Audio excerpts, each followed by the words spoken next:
after August of 2005. Wasn't that 3 years ago?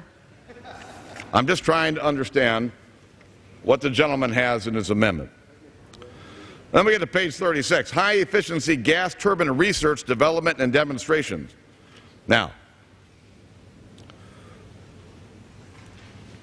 I'm trying to figure out who inserted this broad, a new section of the bill that is covered nowhere in the underlying bill. Then we get to page 39, $65 million for each of the fiscal years 2014 through 2011 through 2014. $65 million for 3 years. And who's going to get this money? I can't tell in this amendment. And as we go through this, page 41, determine any geographic area within the contiguous United States that lacks a federal power marketing agency.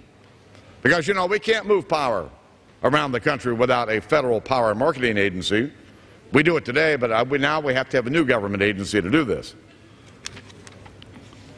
We are doing it already. Or, same page 41, the establishment of any new federal lending authority, including authorization of additional lending authority for existing federal agencies not to exceed $3.5 billion per geographic area identified in subsection A/1. This is $3.5 billion in loans for each geographic area, but we don't know how many geographic areas are included or how many billions in total we're really talking about. How about on page 42?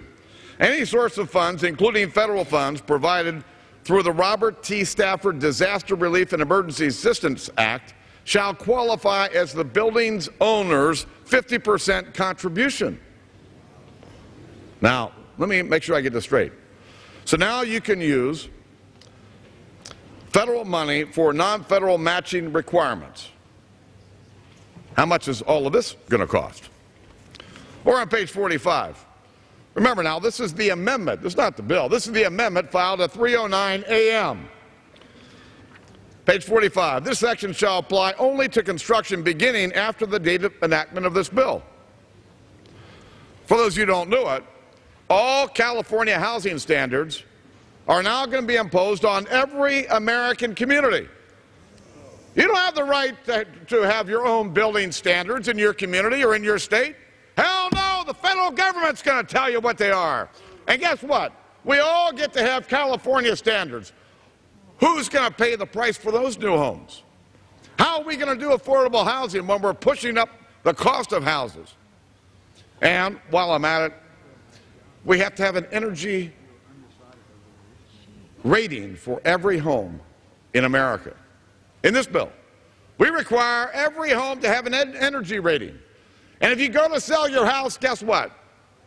You have to have a review, bring people in, have them check out your windows, your appliances, your hot water heater, your door.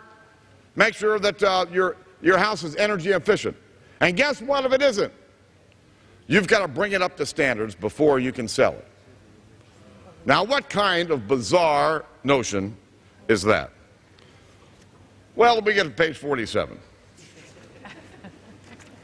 46, at the bottom. A plan for local government actions to be taken to establish and sustain local building code enforcement administration functions without continuing the federal support at a level at least equivalent to that proposed in the grant application.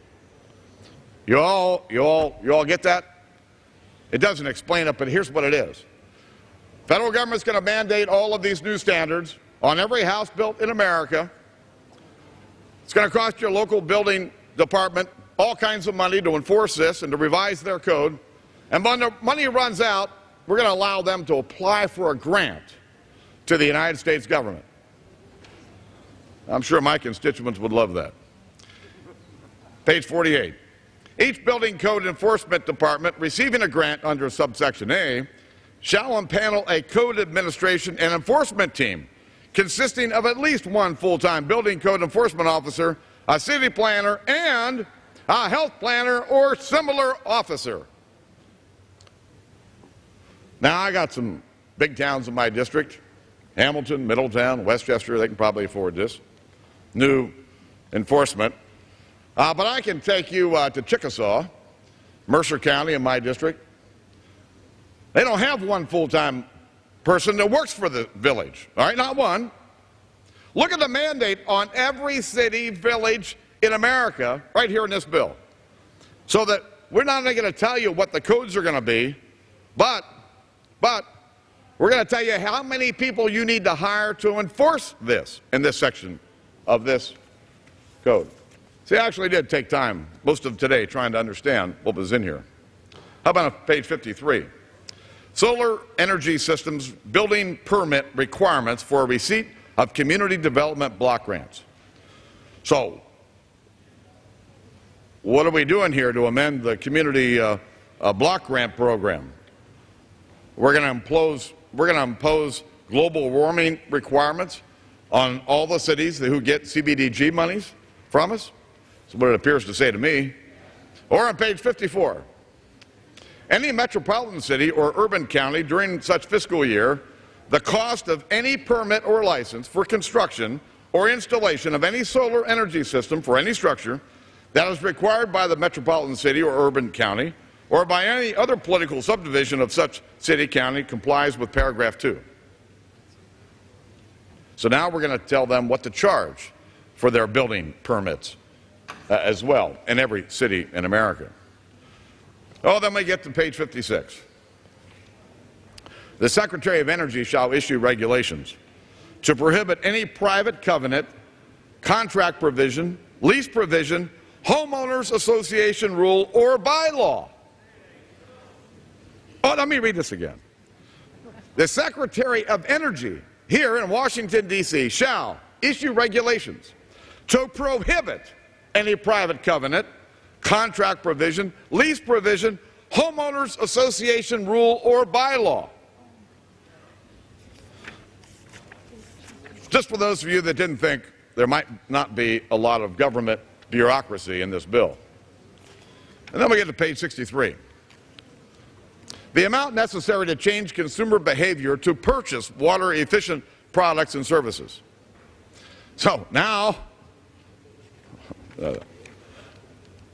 now, let me read this again, make sure I'm right. The amount necessary to change consumer behavior to purchase water-efficient products and services.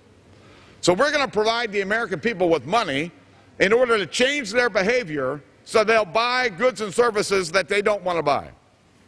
I wonder how much that'll cost. Page 64, subsection 2, to create jobs through the retooling and expansion of manufacturing facilities to produce clean energy technologies. To create jobs. So how many jobs is this going to create? Will it replace the 2.5 million jobs that are going to be lost each year as a result of this bill? I can't tell. Now we get to page 68. The Secretary shall award grants to states to establish revolving loan funds to provide loans to small and medium-sized manufacturers. So who's going to compensate manufacturers for putting them out of business with more loans? Then we get to page 70. In particular, where mass layoffs have resulted in precipitous increase in unemployment. So we have a provision in here that recognizes that millions of American jobs are going to be lost. But don't worry, we're going to extend your unemployment.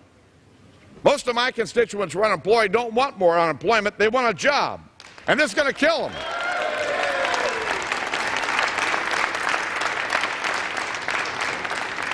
I hate to do this to all of you. I do. I hate to do this. But when you file a 300-page amendment at 3:09 in the morning, somebody needs to work on it. I worked on it today. And I want to make sure everybody understands what's in this 300-page amendment.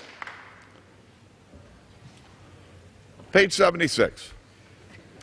Certification by Hollings Manufacturing Extension Center. A Hollings Manufacturing Extension Center or other entity designated by the Secretary for purposes of providing certifications